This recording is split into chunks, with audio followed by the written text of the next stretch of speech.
बारिश हो रही थी, इसलिए आने में देर हो गई। आप खफा तो नहीं है? अरे नहीं, मैं जानता हूँ कि बाहर बहुत तेज बारिश हो रही है।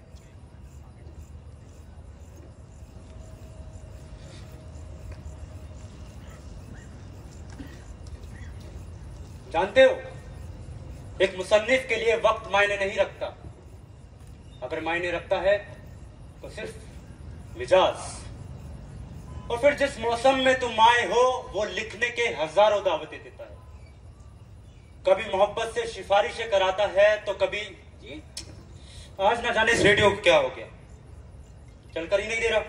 जी मौसम की खराबी की वजह से शायद। अच्छा, मैं तुम्हें बतलाता चलूं कि अफसाना मुकम्मल हो चुका है, बस टाइप करना बाकी है। कल सवेरे इधर भिजवा देंगे। तो देर किस बात की है, शुरू करते हैं।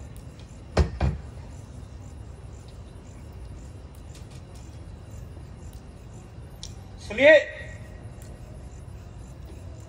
मशरूफ है। अच्छा जनाब, अदरक वाली।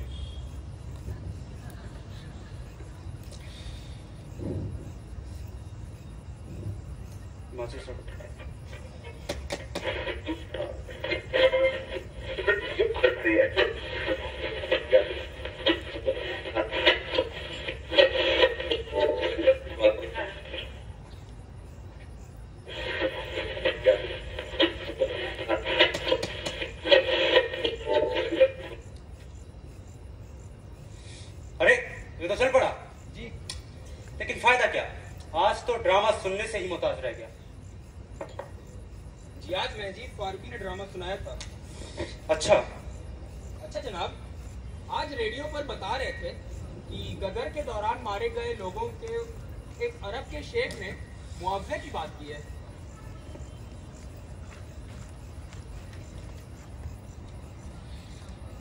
किसी की लूटी हुई सल्तनत कोई मुआवजा भला कैसे आबाद कर सकता?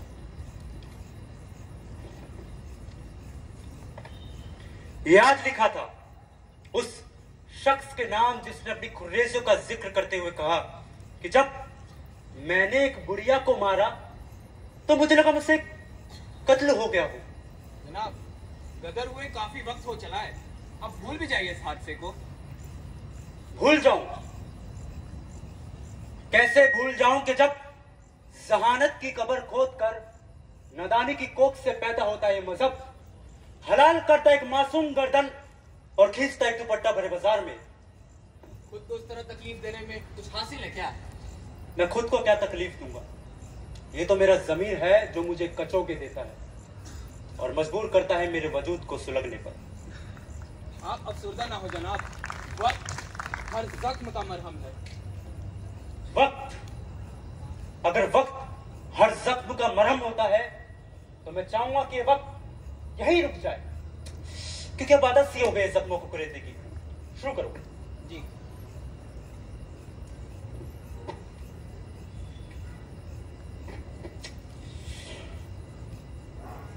फाइनल ड्राफ्ट खोल दो। तारीख 13 नवंबर 1947।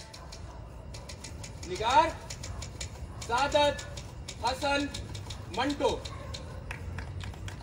सरसराती हवा को चीरती बहसी आवाजें, लहू में बहता इंसानी मरकज, जिस्मानी पत्थरों से बनता एक कच्चा रास्ता वहशत को स्टेशन तक ले गया।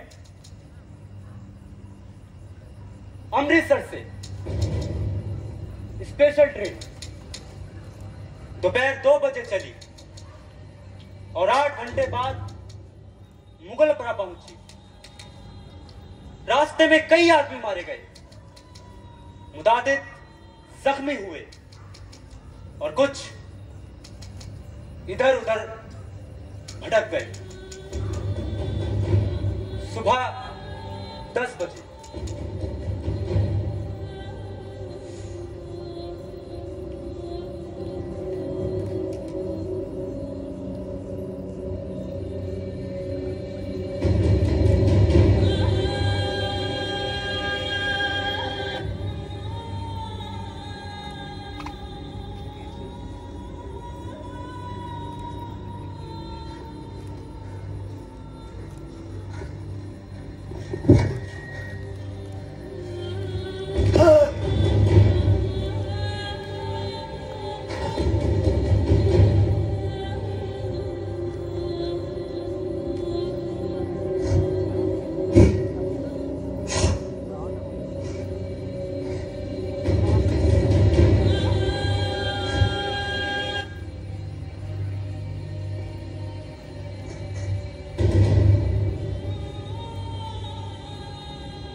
सुबह 10 बजे सिराजुद्दीन ने अपनी आंखें खोली और अपने चारों तरफ मर्द और बच्चों का मुतलातिम समंदर देखा तो उसके सोचने समझने की कुव्वत और भी ज़ईफ हो गई। वो गदले आसमान की तरफ टकटकी बांधे देखता रहा। यूं तो कैंप के चारों ओर शोर बरपा था, लेकिन बूढ़े सिराजुद्दीन के कान जैसे मानो बंद थे। उसे कुछ सुनाई न दे रहा था। गदले आसमान की तरफ देखते देखते सिराजुद्दीन की ध्यान सूरज की तेज रोशनी से टकराई तो उसके वजूद के सारे रेशों में उतर गई। ऊपर तले उसके जहन में कई तस्वीरें दौड़ उठी।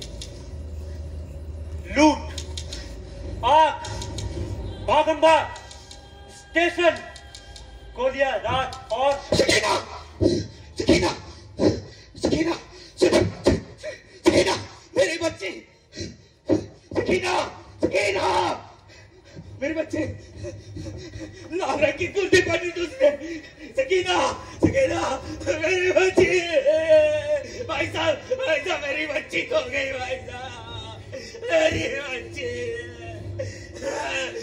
सकीना,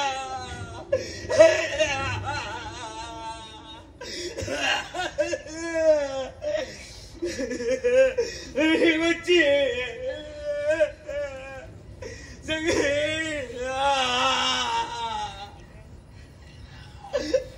पूरे 3 घंटे तक सिराजुद्दीन सकीना सकीना पुकारते पूरे कैंप की भाग छानता रहा, मगर उसे सकीना का कहीं पता न चला। वो थक हार कर एक जगह बैठ गया और अपने हावजे पर जोर देकर सोचने लगा कि सकीना उससे कब, कहां और कैसे जुदा हुई। यही सोचते सोचते सिराजुद्दीन का ध्यान सकीना की मां की लाश की ओर जा जमता है, जिसकी सारी अंतड़ियां बाहर निकली हुई थी। सकीना की मां मर चुकी। उसने अपना दम सिराजुद्दीन की आंखों के सामने तोड़ा था, लेकिन सकीना कहां है जिसके मुतालिक उसने मरते हुए कहा था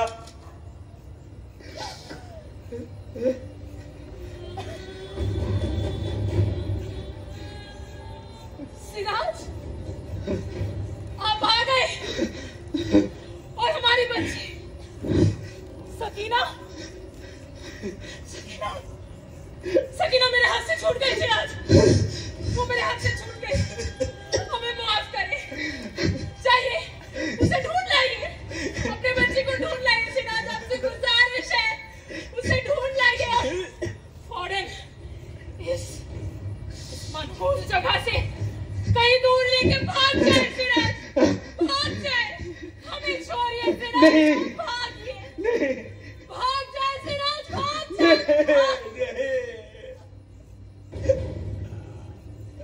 सकीना उसके साथ ही थी। वो दोनों नंगे पांव भाग रहे थे।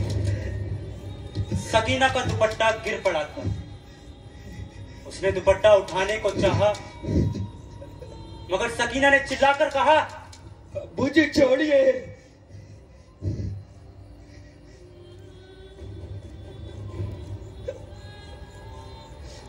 लेकिन उसने दुपट्टा उठा लिया था। ये जहन में आते ही उसने अपनी कोट की उभरी हुई जेब की तरफ देखा और हाथ डालकर दुपट्टा निकाल लिया। सकीना का वही दुपट्टा। लेकिन सकीना कहाँ है? मेरी माजिद कहाँ है? ये तो सकीना का दुपट्टा है। कहीं वो मेरे साथ स्टेशन तो नहीं आई थी? क्या वो मेरे साथ गाड़ी में सवार हुई थी? गाड़ी कहीं रुकी तो नहीं थी? कहीं बनवाई तो नहीं घुसाए थे? कहीं वो उसे उठा नहीं ले गए? खुदा खुदा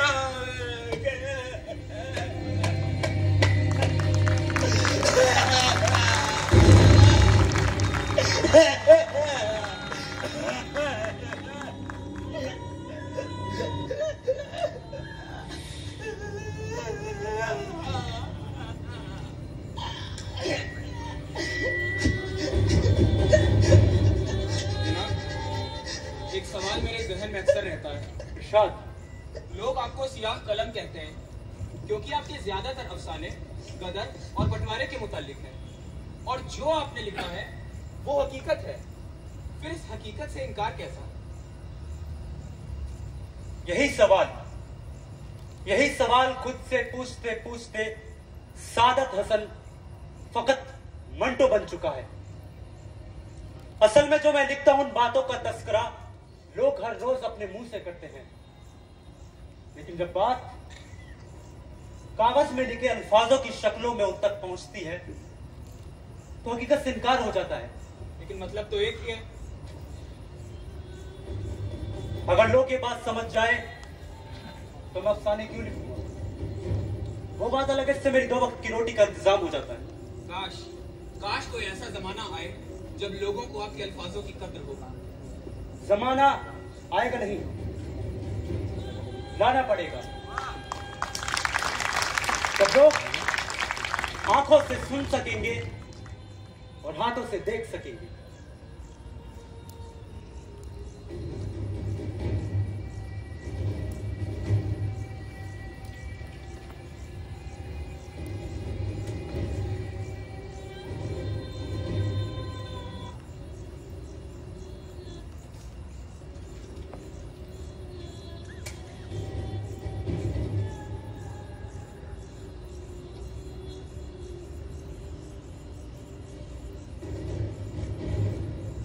शुरू करो। जी।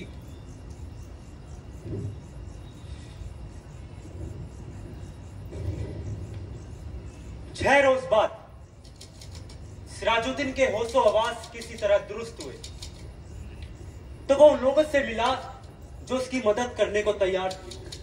वो कुछ नौजवान थे, उनके पास लारी थी, बंदूकें थी, लाठियां थी।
और बस यही लाशें हैं यहाँ। अरे इसे भी इसी लारी में उठाओ। अरे लाला कह रहे थे कि बहुत से लाशें हो गई, आप और कब्रें खुद नहीं पाएंगे। तो ऐसा करो, लोगों को इकट्ठा करो और सीधे कब्रिस्तान पहुंचो। साला महक उठने वाली है, जल्द से जल्द दफनाना होगा, नहीं तो फिजा खराब होगी। नंबर 8। भाईजान, अरे जल्दी जल्दी हाथ चलाओ। अस्सलाम वालेकुम। हाँ वालेकुम अस्सलाम। अरे संभाल के। लोगों ने मुझे बताया अरे दुपट्टा खींच उसका। लोगों ने मुझे बताया कि गुमशुदा लोगों को ढूंढने की आपने मुहिम शुरू की है। देखिए, अगर आपको किसी की तलाश है तो आखिरी वाले कैंप में पर्चे भरे जा रहे हैं। अपना बेटी का नाम और हुलिया लिख के डाल दीजिए। बेटा, मुझे पढ़ना लिखना नहीं आता। बहुत सारे लोग पर्चे भर रहे हैं, कोई ना कोई मदद कर ही देगा। और डॉक्टर, सब खैरियत? चलो। वैसे कब से लापता है आपकी लड़की? मैं मुगलपुरा से हूँ। अमृतसर से आने के लिए अपनी जोजा और बच्ची के साथ गाड़ी पर सवार हुआ था। रास्ते में मेरी जोजा मारी गई और मेरी बच्ची के भाई साहब परेशान मत हुई। अब हमें अपना बेटी का नाम और हुलिया लिखवा दीजिए। लिख बे। बोलिए बोलिए।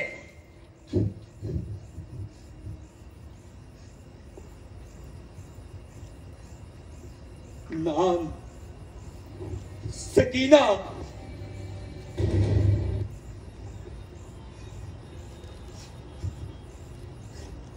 गोरा रंग मुझ पर नहीं, अपनी अम्मी पर गई है।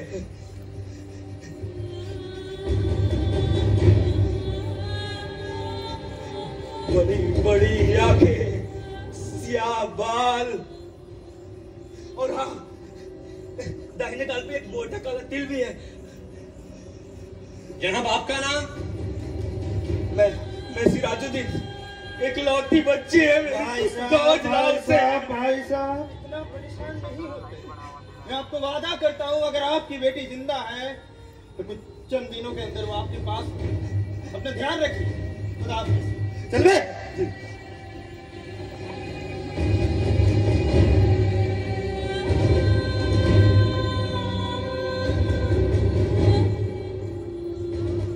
नौजवानों ने बड़े जज्बे के साथ सिराजुद्दीन को यह यकीन दिलाया कि अगर उसकी बेटी जिंदा है तो वह चंद दिनों में उसके पास होगी। नौजवानों ने पूरी कोशिश की, जान हथेली पर रखकर अमृतसर गए। कई औरतों, कई मर्दों और कई बच्चों को निकाल कर महफूज मुकामों पर पहुंचाया। लेकिन 10 रोज गुजर जाने पर भी उन्हें सकीना का कहीं पता न चला। अच्छा जनाब, सर्बिया के एक नोवेल निगार ने अपने एक आर्टिकल में लिखा है कि हर बड़ा आदमी गुसलखाने में सोचता है। आपका क्या ख्याल है? मुझे तजुर्बे से मालूम हुआ है कि मैं बड़ा आदमी नहीं हूं, मैं गुसलखाने में नहीं सोचता।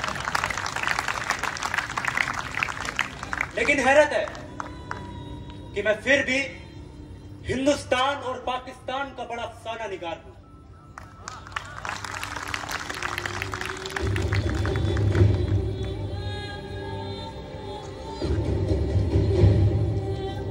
जनाब, डॉक्टर ने आपको सिगरेट से परहेज बोला है। मेरी गुजारिश है आप ज्यादा न पिए। मेरा मानना है कि अगर जिंदगी परहेज के साथ गुजारी जाए तो एक कैद है,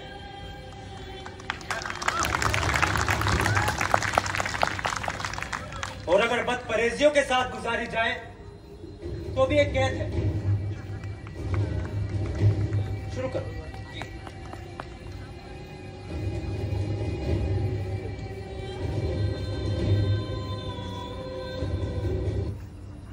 एक रोज वो फिर उसी खिदमत के लिए लारी पर जा रहे थे। एक जर्राते के पास सड़क पर उन्हें एक लड़की दिखाई दी। लारी की आवाज सुनकर वो भिपकी और उसने भागना शुरू किया। रजाकारों ने लारी रोकी और सब के सब उसके पीछे भागे।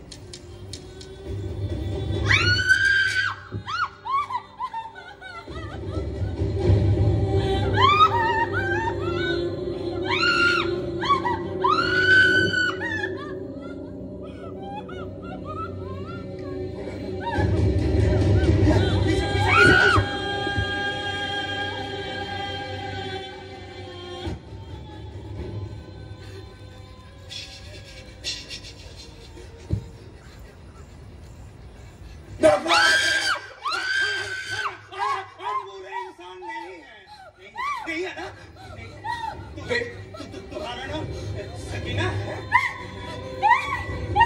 बेटा अब तो तुम्हें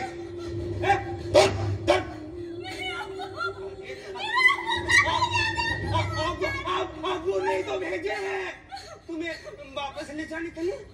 चलोगी ना हमारे साथ? चलोगी ना? चलोगी ना? चलोगी ना? बेटा ये लो पानी, पी लो, पी लो।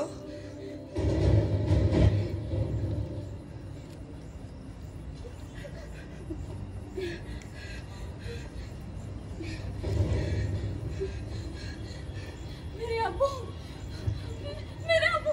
अब्बू कहाँ है? बेटा अब्बू जी के पास ही तो ले जा रहे हैं।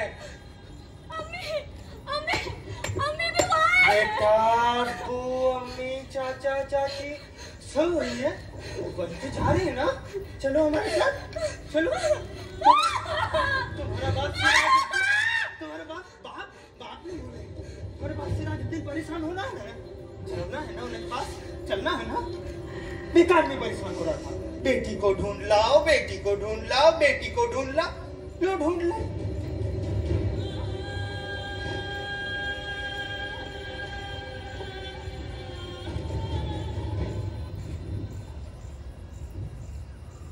एक ने अपना कोट उतार कर उसे दे दिया, क्योंकि दुपट्टा ना होने के बायस वो काफी उलझन महसूस कर रही थी। जनाब, मुझे लगता है जो लोग आपके अफसानों की मुखालफत करते हैं वे भी आपका ये अफसाना खुशी से पढ़ेंगे, क्योंकि आपका ये अफसाना अफसुर्दगी और मायूसी से दूर लग रहा है। अफसुर्दगी, अफसुर्दगी जिंदगी का वो आईना है जिसमें वो लोग बदसूरत नजर आते हैं जिन्हें सच्चाई को देखने की जरूरत है। और मैंने किसी को दावत नहीं दी कि वो आए और मेरे अफसाने आके पढ़े। वैसे भी अफसाना मुकम्मल हुआ नहीं अभी। तो क्या मैं समझूं एक और मुकदमा? नहीं, तुम ये समझो कि जमाने को बदलने के लिए एक और कदम का इजाफा होने वाला है। और जमाना नहीं बदला तो?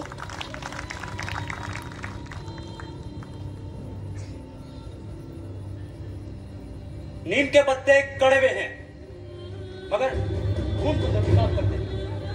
जनाब, आपका हर अल्फाज जिंदगी रखता है। मैं खुशकिस्मत हूँ जो आपका सागिर हूँ। अरे सागिर साहब, चाय पीजिए, वरना फजर की नमाज यहीं पढ़नी पड़ेगी। जी, अगर ऐसे ही पढ़ती रही तो शुरू यही करो। पढ़नी पड़ जाएगी। जी।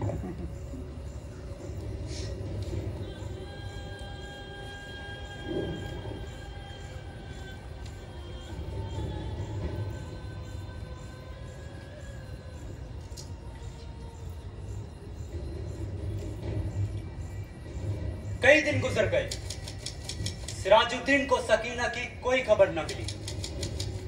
वो दिन भर मुख्तलिफ कैंपों और दफ्तरों के चक्कर काटता रहा, मगर बेटी का कहीं पता न चला। रात को वो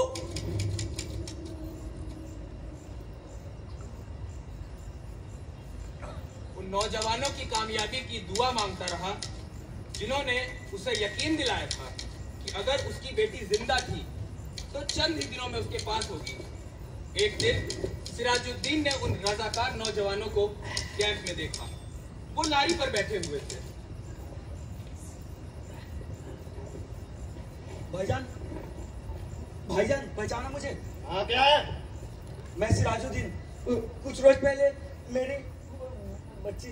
हाँ, बेटी खो गई थी ना? जी जी। क्या है? काफी दिन गुजर गए, अब तो दफ्तर के मुलाजिम भी कोई जवाब नहीं देते। अरे चाचा, हजारों मारे गए, हजार मर गए, कहीं तो लापता हो गए, कहीं इधर गए तो कहीं उधर गए। अब हमारे पास यही काम थोड़े ना है कि आपके बेटी को ढूंढते फिरे। चले जाइए यहाँ से। बेटा के कुछ भी खबर नहीं मिली। अरे चल जाएगा, चल जाएगा, चल जाएगा, बता। इतना ध्यान रखो, यहाँ से कोई खबर आई इत्तला कर दी जाएगी। चलो बे।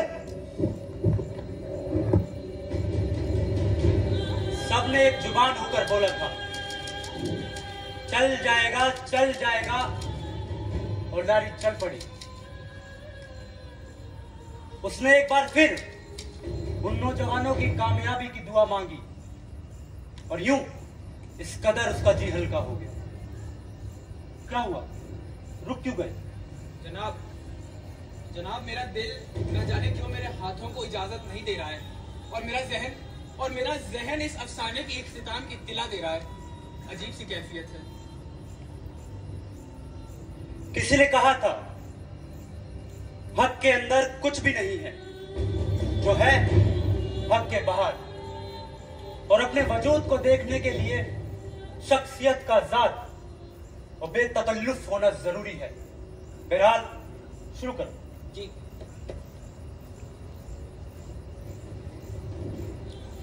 उसी शाम कैंप में जहां बड़ा सिराजुद्दीन बैठा हुआ था, उसी के पास कुछ गलपरी हुई।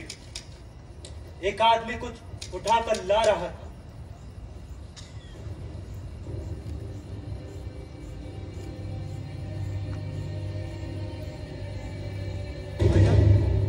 कौन है ये? क्या हुआ इन्हें?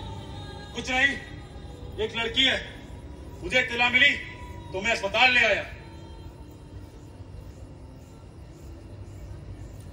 उसने लड़की को कैंप पे सुपुर्द किया और चला गया। बूढ़ा सिराजुद्दीन कुछ देर बाहर यूं ही खड़ा रहा और आहिस्ता आहिस्ता कैंप के अंदर चला गया। एक कमरे में कोई भी नहीं था। बस एक स्ट्रेचर था जिस पर एक लाश सी पड़ी हुई थी। वो छोटे छोटे कदम उठाता हुआ चला। कमरे में दफ्तन रोशनी हुई। उसने लाश के दर्दे चेहरे पर चमकता हुआ तिल देखा और चिल्लाया, सकीना, सकीना, सकीना, मेरी बच्ची, सकीना,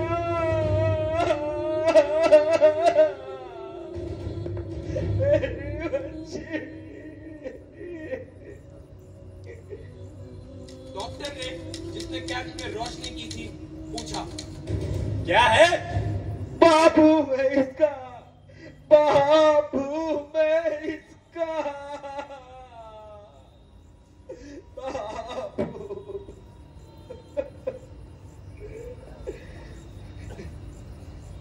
खिड़की खोल दो।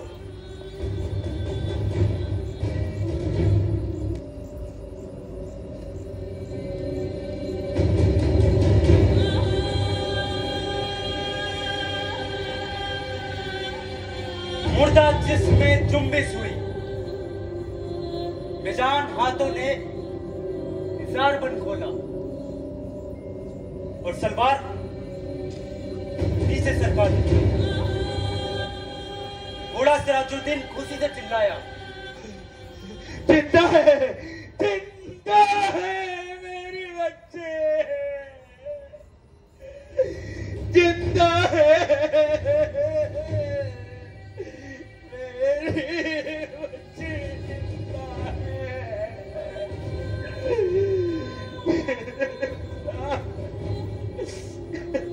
डॉक्टर सर से पैर तक पसीने में दर्द हो चुका था।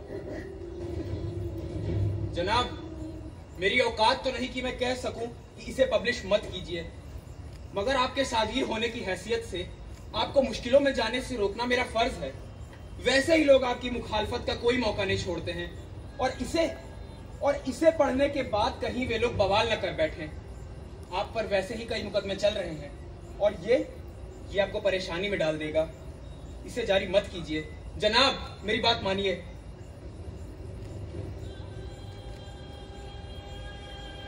मैं अपनी आंखें बंद भी कर लूं, लेकिन अपने जमीर का क्या करूं?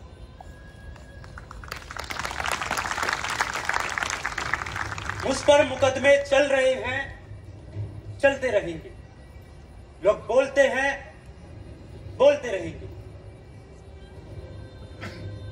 एक दिन मैं मर भी जाऊंगा, लेकिन वो मेरी कहानी को कैसे मारेंगे?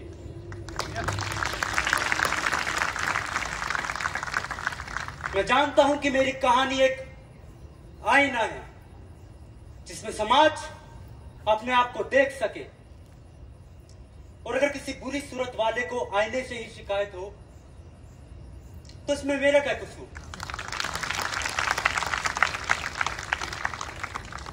मुझ पर इल्जाम है कि मैं वहशी हूं, यानी ऑब्सीन और वल्गर कहानियां लिखता, क्योंकि मैं औरत और मर्द के जिन्स के रिश्तों के बारे में लिखता हूं। अरे क्यों ना लिखूं? क्या वो हमारे माशरे का हिस्सा नहीं? मेरा मानना है कि हर उस चीज पर लिखा जाना चाहिए जो आपके सामने मौजूद हो, और मेरी कहानियां पढ़कर किसी भी नॉर्मल इंसान के मुंह से घटिया जज्बात की लार नहीं टपकती। आपको मेरे अफसाने पसंद आए या ना आए, इसका फैसला आप करें। मैं उस समाज की चोली क्या उतारूं जो पहले से ही नंगी है।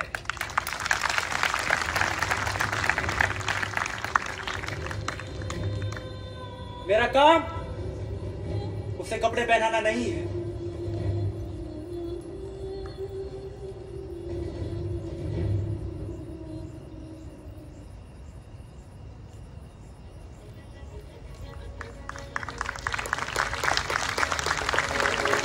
बोल के लब आजाद है तेरे, बोल बाब तक तेरी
बहुत बेहतरीन एक प्रदर्शनी हुई, नाटक हुआ हमारे सामने। एक बार फिर से पूरी टीम को बहुत बहुत शुक्रिया।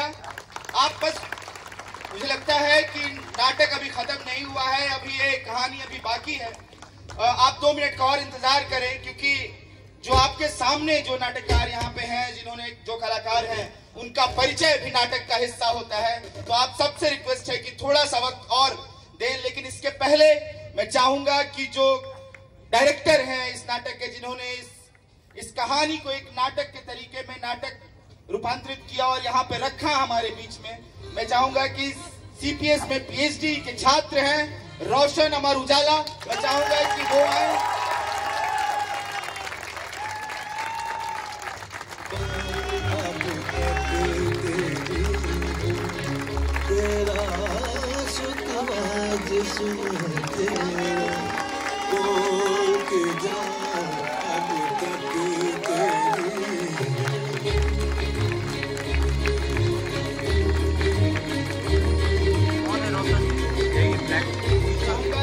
पात्र परिचय रोशन करें इन तमाम बेहतरीन कलाकारों।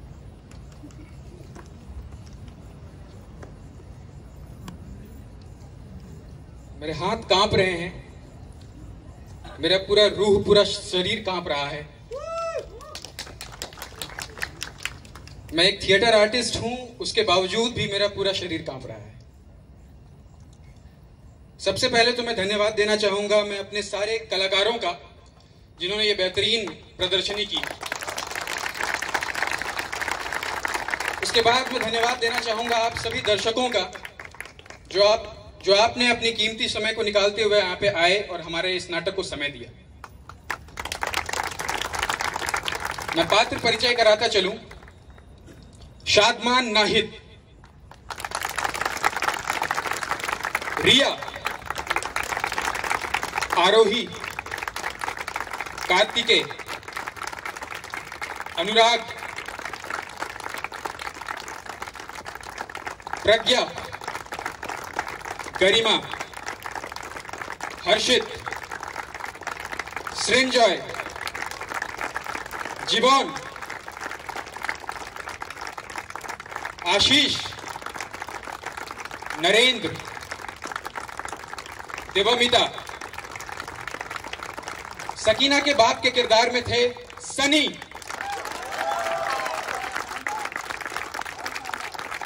सकीना के किरदार में थी काकुल, सागिर्द शशांक और बंटो के किरदार में थे सुमित।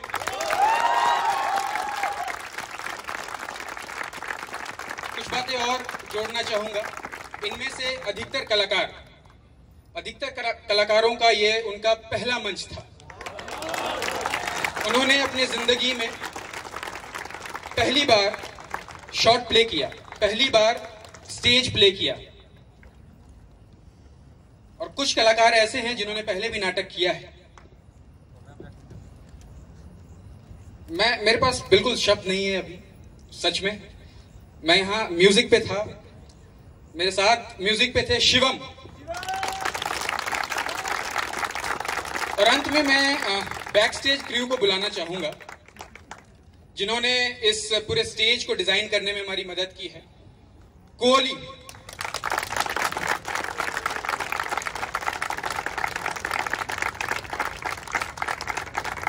कृष्णा। कुछ पात्र ऐसे हैं जो अब इस नाटक का हिस्सा नहीं रहे हैं।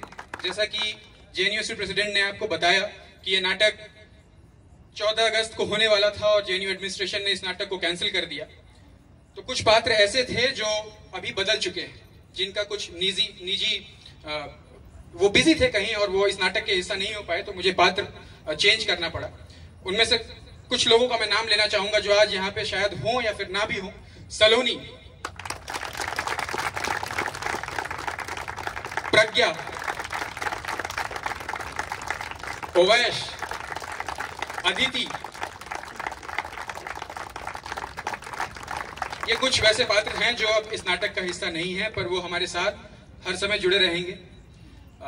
इसी से मैं अपने बात को खत्म करना चाहता हूँ। धन्यवाद। इसके साथ एक और रिक्वेस्ट है कि ये जवाहरलाल नेहरू छात्र संघ की तरफ से प्रस्तुति थी और हम चाह रहे हैं कि जो खर्च आया है इसका हम चाहते हैं कि इसकी अदायगी हो। और जो टेंट है, जो साउंड है, तो वहां पे कुछ साथी हमारे खड़े हैं। आप सबसे रिक्वेस्ट है कि इस तरह के नाटक इस कैंपस में होते रहें, इसको जिंदा रखा जाए, इसलिए कुछ अपनी तरफ से मदद जरूर कीजिएगा। शुक्रिया। इनकलाब जिंदाबाद।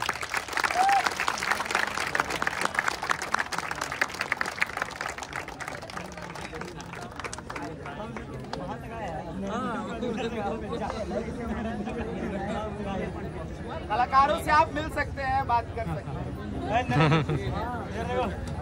रोशन।